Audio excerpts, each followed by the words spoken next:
নমস্কার বন্ধুরা, চলে আসলাম আবার আমার ছাদ বাগান নিয়ে। এই বছর শীত শুরু করেছিলাম ধনেপাতা দিয়ে এবং শেষ করছি সেই ধনেপাতা দিয়ে। দুবার বুনে ফেললাম ধনেপাতা। তোমরা চাইলে কিন্তু ৩বার বুনতে পারো যদি টাইমিংটা ঠিকঠাকভাবে রাখো। খুব সোজা এই ধনেপাতা বোনা, মাত্র ১ মাসেই ধনেপাতা বুনে খাওয়া যায় আর কি। ধরো পুজোর আগ থেকে যদি বোনা শুরু করো, মোটামুটি ফেব্রুয়ারি মার্চের মধ্যে অন্তত ৩বার তোমরা ধনেপাতা খেতে পারবেই। তো এখন হচ্ছে মার্চের প্রথম সপ্তাহ আর কি, গরম পড়বে করছে।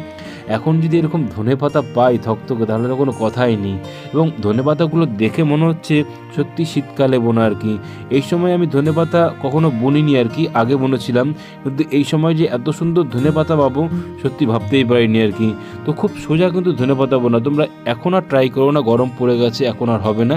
আবার সামনের বছর পুজোর আগ থেকে ট্রাই করবে। থ্যাংক ইউ সো মাচ বন্ধুরা ভিডিওটি দেখার জন্য। Tata, bye bye.